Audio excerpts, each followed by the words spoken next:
Hey guys, Romie Omni here. So, please like, comment, subscribe. This is the recap for the season finale of If Loving You Is Wrong, Season 4, Episode 11. And, look, I'm gonna be honest, this could have been an hour long. There was a lot of stretching out. You know how Tyler and his crew do with the script. Stretch out the scenes for no reason. But anyway, we'll get into how this started. So this is the Wicked Soul. Alex goes to meet up with her father. She goes and does that because she needs his help.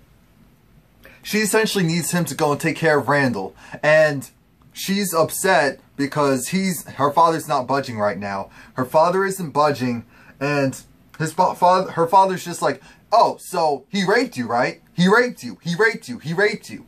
He didn't rape you. He raped you. He raped you, right? And Alex, for a moment, I was like, Alex, do you have morals or not? Do you have morals or not? She does. She goes and she admits the truth. She says, no, he did not rape me. She essentially is just like, it was consensual. She didn't go and say I wanted it or anything like that, but she was just more so like, it wasn't rape. He didn't force himself onto her. So I was like, shout out to Alex. You shouldn't get brownie points for telling the truth. But look, for a situation like this, we have to go and give her props because this situation is a complete and utter mess. And what ends up happening is he's like, you know what? I should shoot you for what you did. You went and laid down with one of them. And Alex was like, I need your help. He's going to take my son away from me. It was just like, good. They need to stick together. It was like, did you call the police? Did you tell the police this? No. Good, because, you know, some of them are in the police as well. Some of them are in the police. So you know you can't trust them. You know you can't trust some of them. I mean, can't trust them. Can't trust the law, right? And she's just like, yeah. So this whole time she's not looking at him. The only time she looked at him was when he told her to look at her and tell her the truth that, okay, this her baby, and that she did sleep with a black man. And look, you just got to accept that your daughter, your married daughter, opened her legs to another married man. And a black man at that. You're just going to have to accept that.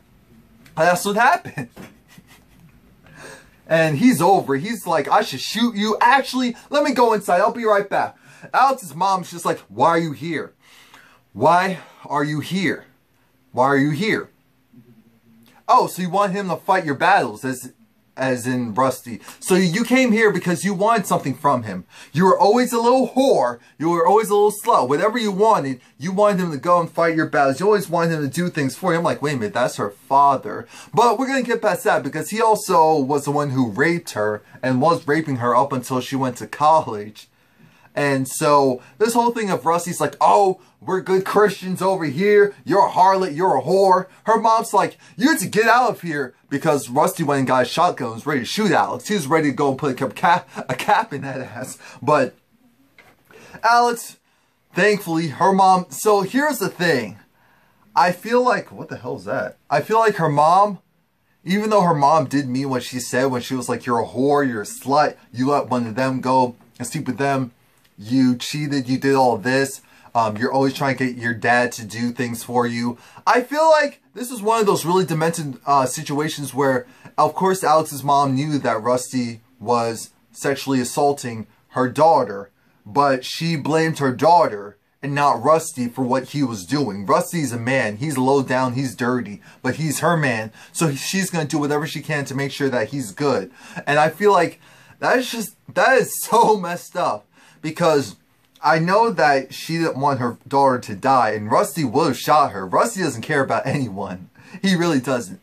He cares about Alex in the sense of that's his seed, so no one's going to touch his seed or violate his seed aside from him type of mentality. But I know part of what she said and how she went at Alex was to make sure that Alex got in that car and she left. And remember, Rusty spit at her. And also slapped her in the face. And then her mom slapped her in the face. But I really feel like her mom was trying to make sure that she got the hell out of Dodge. So that she could dodge that bullet. She was just like, don't you dare come back here. Don't you ever come back here. Don't you ever come back here. Ever, ever. No. So I feel like, again, might have been protecting her. But we get past that. They're still both scum. They're still both disgusting. And Rusty will still decide that he's going to go anyway. He's going to go anyway. He's going to invite some of his little redneck friends. And he's going to go anyway. Now we have Fawn and we have Joey. Joey is hiding in Fawn's wardrobe. And once her father leaves, she's just like, well, you know, Joey, no, I'm good. My dad's gone. Because, of course, Joey's like, look, the last time the dude tried to kill him with a shotgun. So he's not about to go and stick around for that to happen again. You know, Fawn's being playful. And Fawn's just happy that her and Joey are still, you know, hanging out and being cool or whatever. Side note, I can't remember when did they reconcile. Because I'm like, why does it feel odd seeing them two together again? Like, what's really going on type of thing? Because the last thing I remember is, oh, they're just cool. They're just friends. Or, yeah. Yeah. Yeah, I'm missing something here. So anyway, Fawn is just talking about, well, you know, Joey, I have to go and do, you know, this cash run to get the money out of my father's fast food chains. And he was just like, you know, that's not safe. And I'm like, Joey, that's right. It's not safe. See, Joey is smart and can be smart when he wants to be. He's just like, you need to be able to protect yourself. Do you have a gun? Do you have something? Do you have security? And she's just like, I'm fine. And so then she goes in the other room, she gets a gun, and she's just waving it around like, la, la, la, la, la. I'm like, Fawn. And Joey's like, yo, yo, yo, what are you doing? She's just like, look, it's one of my father's gun. I'm like, one of, Lord Jesus. And so she was just like, yeah, I don't know how to use it. And she was like, do you know how to use it? Of course I know how to use it. Well, why don't you go be my security? I was like, Lord, this is how it ends. Now remember, there is a hit out on Joey and Fawn. They just don't know it yet. So the fact them two together, that's actually the worst possible thing. It really is. So we get past that, and we get to Claudia. Claudia is at the station, and Eddie is trying to do his best to be, you know, good cop, bad cop. Eddie's just talking to her like, oh, Claudia, you know, use your fine self. So what are you doing here? What are you really doing here? Who are you? What's your real name? What's your real last name? You know, this is something off about you. You don't know how to do your job. You know, I talked with Esperanza, and so I know that you're bad at this position. I know that there's something crooked. I know that there's something off about you. I don't believe a word that you're saying. I don't believe a word that's coming out of that sweet little mouth of yours. But speaking of that booty, you know, if you want to back that thing up on my face, that's fine. I'm like, Eddie, we feel the same way about her, but don't be so crass. Don't be so crass about it. And of course she's over it. She's frustrated because at this point we know that she's pretty much undercover. We know that she's undercover. And so we're looking at her like, okay, she's trying to keep cool and she's trying to do her job. But Eddie's making it very difficult. Esperanza is up her butt all the time, is on her case. So having Eddie around isn't helping. So she's trying to give Eddie the brush off. Eddie isn't having it. He's just like, oh yeah, so I'm going to find out what you are and what you do. But why don't we go on a date? Why don't you go and have sex with me? Why don't you go and do this and that? She's turning him down left and right. And so he's just like, you going to listen to me. You're going to listen to me good. I'm going to find out who you are. I'm going to find out who you are. And once I do, watch. Watch yourself. Watch yourself. I'm like, okay, Eddie. Okay. But shout out to Claudia. Claudia wasn't backing down for a moment. She was just like, I got something for you too. Come at me. Come at me. Claudia. So we have Lucius and he's talking with Andrew. You know, deer in headlights dude. And so Andrew is reporting in on Lucius. And Lucius, as we know, he's also undercover. Andrew goes and tells Lucius, you know, something's off. The Chief and Steven have been in... Damn, I'm remembering these names. I'm remembering these names. So, the Chief and Steven have been talking in the office all day. And it has something to do with Eddie. I know it does because Eddie went and he stormed out after Claudia left in a hurry. And it was like, Claudia left in a hurry? It's like, yeah. It was like, They left one right after the other. So I know there's something going on. There's something.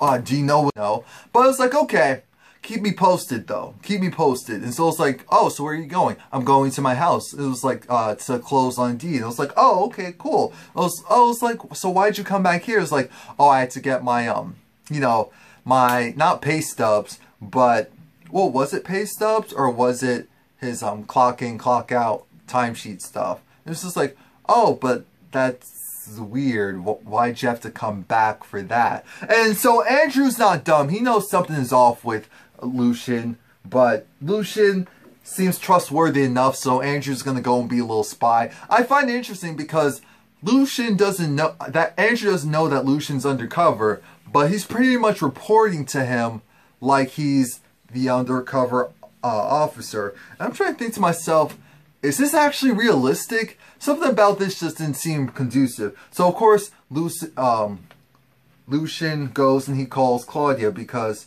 he needs Claudia to meet up with him because of the fact that their cover is blown, that things aren't looking too good, and so he needs to make sure that she's good and what's currently going on there. And we get past that, and Marcy goes, talks with Brad. Again, that was another scene that was drawn out for absolutely no reason. Marcy just told Brad, look, you love Alex, and I'm going to give you till tonight. You're going to go and you're going to talk to your wife. Because at the end of the day, you still feel something for her. I know she feels something for you. So you two can reconcile. You two can reconcile. And so, why don't you go and do that? Huh? Okay? Alright. Why don't you two go and do that and tell me what happens. Because I really see something for you guys. I really see something for you guys. We get past that, and like I said, that scene was drawn out for no reason, so I gave you the condensed version. You're welcome. What's her name? Kelly. Kelly's playing the babysitter. Because, of course, as we know, Alex went to see her father, but she lied and said that she had a doctor's appointment. Now, Ramsey came back, and so Kelly wants to go and apologize to Ramsey. Ramsey's not having it because it's just like, you disrespected family. You were acting crazy. I don't want drama. So Kelly's just like, okay. And you know Ramsey's going to be leaving soon, so I guess they're not going to get together. Or maybe they will, depending on how this plays out when the season returns, because there's some foolery that happens later on. Now, Lushion comes over, and Lushion goes and talks with him. It's just like, okay, so here's the contract, here's the check, I want to move in tonight. And he's just like, okay, cool, I'm going to go to the store. I'm going to go to the store. And as I said, what do you call it? Lushion calls Claudia because he needs Claudia to get to the house so that they can talk. And Justin is going to be staying over at his friend's house, and Alex's kids are there too. I'm thinking to myself, wait a minute, what school district are they in where the parents can just go pick up a whole bunch of kids, have them at their house, and then it's like, oh yeah, by the way, he's here. I'm like, okay, if you say so. Esperanza's trying to console Natalie. Natalie's trying to get to work. Esperanza goes and talks to Kelly. And so she tells Kelly about the fact that, you know, Lushion, he's such a dirty dog. I know what I saw. I know what I saw, girl. And Kelly was just like, you know what? Maybe you don't, because I talked with, what do you call it? Ramsey, and it wasn't, you know, some side chick girl. It was actually his cousin's wife. And Esperanza was just like, oh my gosh, oh, I'm so sorry. And it's just like, yeah. So, and I tried to apologize, but it didn't work out so well. So my whole thing is, maybe, just maybe you need to go and talk to him again. Because, I mean, give Lushion the benefit of the doubt, because maybe you didn't see what you saw. I'm like, Kelly, thank you for having some common sense. Esperanza's just like, no, I know what I saw. I don't like her, so that's what I saw. Meow, meow, meow, meow. Esperanza gets on my damn nerves. And so we get past that. Oh yeah, and she tells, what's her name? Esperanza tells Kelly about the fact that Lushion proposed. So we get past that. Alex comes back, And Alex comes, gets her son, and goes home. And she's like, okay, yeah, I'm going to also go and get my other kids. We're all just going to stay in tonight. And I'm like, okay, that's kind of weird, but that's very important that we know that she's going to do that later on. And Kelly, of course, realizes that something's wrong, something's off. She's like, I tried to call you. The service said that you were out of network, out of coverage. And I was just like, yeah, I was in the sticks. I was in the boonies, you know, where Sprint, Verizon, T-Mobile, AT&T, where none of those actually work. You know, they don't approve of the type of people who live there, so they're not going to provide service for them. Let me stop. Anyway, so she goes, gets her son. She's like, okay, yeah, if you say so, type of thing. Kelly walks outside and sees Claudia. She sees Claudia walk into Natalie and Lucian's brand new home. So she goes, she runs back in the house, calls Esperanza. Is like, girl, tell Natalie, you have to bring her to the house right now because Claudia's there. And now I will admit, it is shady for Claudia to be popping up at Lucian and Natalie's place without Natalie knowing. So I will give her that. And why is Alex's door open? Marcy just barges in. I'm just like, what the hell is wrong with this neighborhood? Alex, after all the stuff you've been through, you just leave your door open? So Marcy goes and gives, of all people, Alex a pep talk of her life. She gives Alex a pep talk of her life, just saying how, you know what, your man loves you, and I need you to go and call him and convince him that you feel the same way. Because he's a good guy, and so she was just like, so why are you warning me? Why are you doing this? So it's just like, well, you know, I wanted to at least give you a fair shot before I take him from you. I was just like, Marcy, I'm not mad at this Marcy. We've wanted this Marcy for the past couple of seasons, so I'm going to take all of it while we can. Woo! And Randall also comes over and he wants to see his son, but he's just like, oh, okay, so you're not going to allow me to see him? All right, cool. So we have court tomorrow, so I guess I'll just see you in court. Or I'll see you 2 days in court, and by then I'll have our son full time. I hate Randall. I hate Randall and his extra skin. Anyway, so Alex calls Brad and she just convinces Brad about how she loves him and how she's so sorry. She understands that he can't truly forgive her, but she just wanted to at least let him know what's going on and how she feels about him, type of thing. I'm just like, too late for that. And Brad felt the same way. He was just like, you know what? I love you too, and I actually remember everything about you. Everything that's been important in my life that was worth remembering involves you, and so I'll love you forever and a day for it. But you screwed my friend. You had a baby with my friend, and that child, I cannot be in the same house with that child, with that reminder. I just can't. I can't deal with it. So you're on your own, baby. You're on your own. And that was that. Of course, he goes and cries, hangs up the phone and cry. And we see Rusty. Rusty's on his way to go and avenge his daughter and take out that black man who violated his daughter. Esperanza, with her button butt, she goes and she brings Natalie to the house, just like, oh girl, you sure you should go in? I was like, Esperanza, you know you want her to go in. Natalie goes into the house and she's like, okay, so who is this chick? What's going on, Lucian? Natalie's over it. Natalie's irritated. And Lucian is trying to stop Natalie from killing Claudia, but Claudia looked like she was about it. Claudia knew what the situation was, but Claudia also had that look of, you're not going to do it. I just had to deal with Eddie, and now I have to deal with you. So then they get a knock on the door. The doorbell rings. And we're thinking to ourselves, who is that? Who is that? Of course it's Eddie.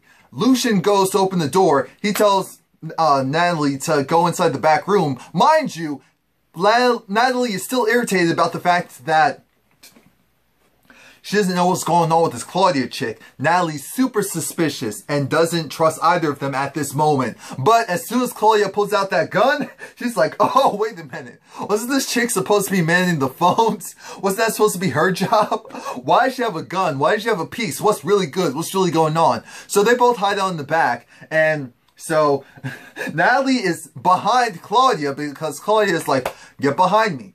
Just in case anything happens, stay behind me. And Natalie has this look of, are you serious? Are you for real? So Eddie's like, I know Claudia's in there. Her car is right there, Lushion. So what are you doing? Lushion, my man, Lushion. Lushion, you're a dirty dog like the rest of us. I don't know what you're doing with Claudia.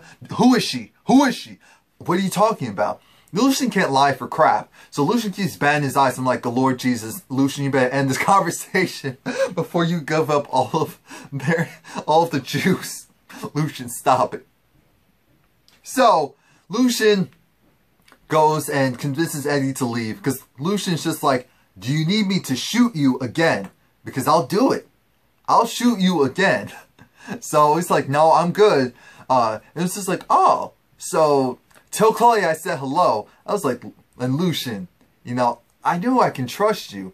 You know how I know I can trust you? You didn't snitch. You didn't tell the DA office about what I've been doing. So, you know what? I know we'll be friends. We'll be ace boom coons. Lucian's just like, we have nothing in common. We will never have anything in common. Don't you ever speak that into existence for me. Ever, ever, ever, ever.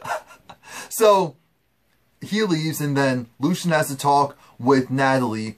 Well, the thing was that Claudia's just like, at this point, I can't deal with this. I'm leaving. My cover is blown. You're saying my cover is blown? Well, I'm not going to stick around for them to kill me. I'm bouncing. I'm getting out of Dodge before something blows up. But just call me. If any new developments go, call me so that we can go and handle it. So he's like, oh, cool, I got you. So Claudia leaves. Now we have Natalie there trying to figure out, wait a minute. Are they trying to play games so that they don't think that they're cheating on me type of thing? It was like, no. Lushion goes and tells Natalie the truth. Tells Natalie the truth. That he is undercover. Not only is he undercover, also Claudia is undercover. Which we already knew, which I've been saying in my previous reviews. But now it's official. They're both undercover. And so Claudia's been brought in. She was there to flirt with the rookies. By flirting with the rookies, she'd be able to get information out of them to see why were all these rookies getting killed in this department. And so that's why Lushion was also brought in. That's why 4 years ago Lushion had to leave his previous position because it was found out because he's a part of the FBI. So once his cover is blown, he has to get out of Dodge and move. And so Natalie at first is just like, yeah, I'm supposed to believe this. And he just kept talking. He just kept talking. And then Natalie was like, oh, Lushion, you really a part of the FBI? Really? So I don't have to kill you? You're really a part of the FBI? I was like, oh, Lushion. Lushion. She was just like, oh, that's kind of... You know how Natalie is. At first I thought she was going to be like, Lord, I'm with a cop first and now he's a part of the feds. But no, Natalie likes it. She's like, all right, you know what? I trust you. I trust you. There's still something about her I don't like. It's like, yes, I just told you that her goal is to flirt. That's really what she's there for, to flirt, to get information from the men in the department to give back to the head office. So it's like, all right, so we got to tell everyone. No, she was like, so I have to spin this. I have to tell my girls something because they think that you're a cheater. I was like, I don't know. Why do they think I'm a cheater? It's like, oh yeah, Esperanza, she didn't say that Esperanza saw you, but Lushion brought it up himself. Again, brownie points for Lushion. Lushion was just like, yeah, Esperanza saw, what do you call it? Claudia and I hug, but that's all it was. I think that she thinks that it was something else, but all we did was hug, nothing else. It was just like, so why'd you give her a number? Well, because she needed to keep up this image of, oh, she's just trying to be friendly with all of the male cops. That was the position, that's why she was there. And so with Lushion, it would look odd if she didn't try to make a move on Lushion as well. I'm like, I called it. I called it because Lushion was playing it off a little bit too much. It just seemed a little too random. So after that, after Natalie's all excited, they're like, okay, so we're going to bring all the kids, including Joey, here at the house to let them know that this is their new place to live. Well, well, or so we think. So, Natalie calls Joey because she's just like, I need you to come home by 8. You need to be home at 8 because I have some news to give you. It's just like, oh, okay. So, of course, Joey was with Fawn, and Fawn's like, what's going on? She's just like, you know, I have to be back at home by 8. And she was just like, okay, cool. No problem. We have 2 more stops, and then we're good. And it was like, all right, cool. Now, we're back at Natalie's apartment, and so they're trying to wait for Joey, but because Joey's late as usual, Joey is on his way, but because he's late as usual, Natalie wants to leave. And Lushion is just like, look, we're waiting for him. And Natalie's just like, I love the fact that you're trying to include everyone, but look, Joey knew he was supposed to be here, so it was his decision to be late. And Lushion was like, I'm gonna be your husband soon. I just put that ring on your finger. The least you can do is give me 5 minutes. It was like, okay, 5 minutes. I'll give Joey 5 minutes. And so I'm like, Lord Jesus, what a difference 5 minutes will make. So Joey and Fawn are walking and they're on their way to upstairs.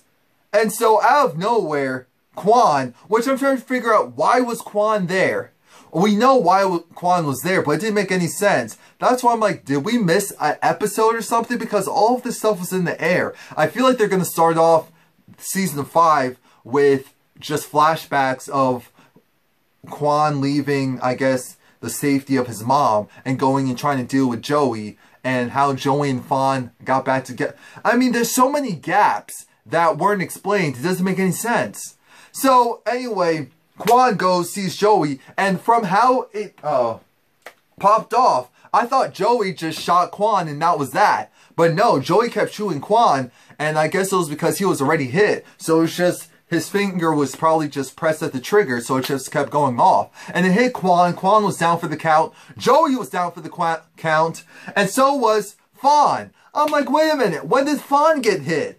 I looked at that scene multiple times, looking at it, wondering what happened, because it just didn't make sense. How it was choreographed, it didn't even feel like he was shot. Natalie, of course, is just like distraught. Lushion is like, stay here. So he goes, checks on Joey, and he makes sure his gun is pointed at Quan, just in case Quan's still alive and wants to finish the job. Joey's still alive, by the way. It looked like Fawn already bled out. So I don't know what's going to happen there. But it looks like Joey's going to live. So we'll see what happens there.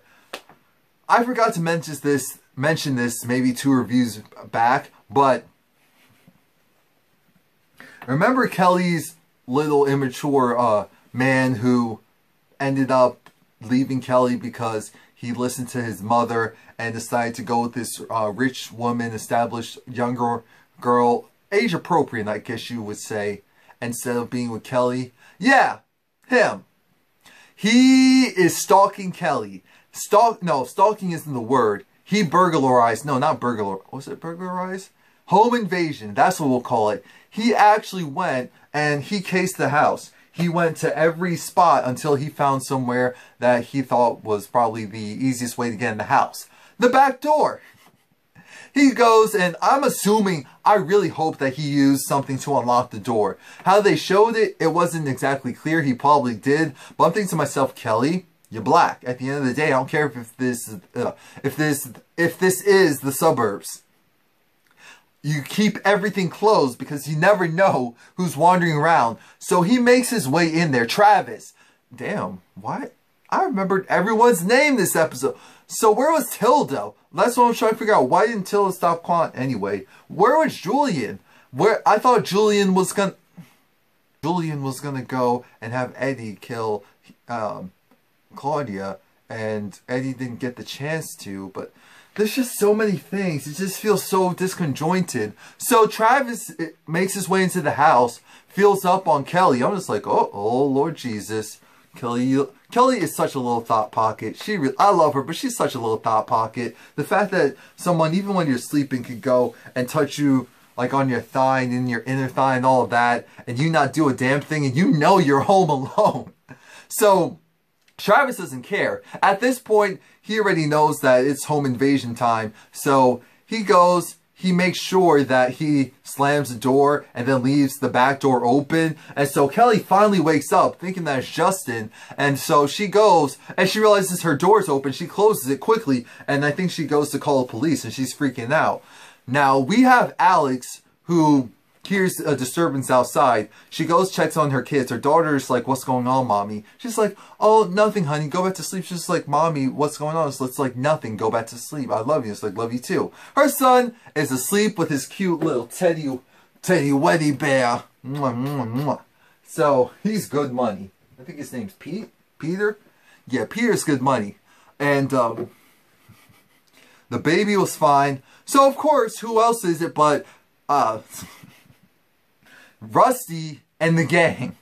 They went to go and beat up Randall. Well, I'll say beat up. The goal is probably not necessarily to kill Randall, but to beat him within an inch of his life. You know, to take out their racist redneck frustrations out on him. So Alex goes, and I don't know why Alex did this. I mean, it was bad. You heard boom, boom, boom. You knew Randall was getting his butt kicked. They were stomping him, man. It just sounded like they were breaking bones, doing everything. And I'm thinking to myself, Randall is big, and they're probably all malnourished. So if it wasn't for those guns, he probably could take them. Like, let's just be real. Let's just be real about that. And so, while Alex goes through her, to the backyard to see what was going on, and how crazy it was, someone went through the front. That's why I'm like, wait a minute, this is too convenient. Someone goes through the front and steals little baby Brad. Yes, little baby Brad was stolen. And Alex goes run out, but we don't actually see who she sees or what's going on. So it's either her father who went stole the child, or it could have been Randall. They could have beaten up Randall, but Randall, being cuckoo for Cocoa Puffs, broke into Alex's house looking for Alex, saw the baby, took it and ran. So let me know what you think. Who do you think it was? Was it Rusty? Or was it, what's his name? Or was it Randall? I really, it would make for a great storyline if it was. Actually, either way could go really well. The fact that Rusty takes the baby and doesn't actually abuse it. Or maybe he tries to give the baby away. Or Randall gets beaten up, but then takes the baby and goes into hiding. I mean, season 5 is going to be really interesting. Oh yeah, and I'll be doing... Breathe in. The Haves and the Have-Nots come back June 21st. Mark it on your calendars. I will be picking back up on those reviews as well, those recaps for the Haves and the Have-Nots. And I'll also be reviewing, what's that show? Greenleaf? That new show on OWN where it's about the mega church and the family surrounding that mega church. I'm not sure what it's called. Maybe it's called Greenleaf. Either way, I'll be reviewing both of those shows. I review a lot of other stuff as well. So again, please like, comment, subscribe. I have something for everyone. And what you can also do is you can save my, let me get back on here. You can also save the playlist. Like, go and check out my playlist. If you don't want to necessarily subscribe, you can go and save my playlist. And that way, whenever, let's say I do a have or have not review, you can just look at that playlist if you don't want to be subscribed and get like flooded with stuff for other things that I also review. Or if you just like me and you just, regardless if you watch the show or not, you just want to hear my interpretation of it, I'd really appreciate that too.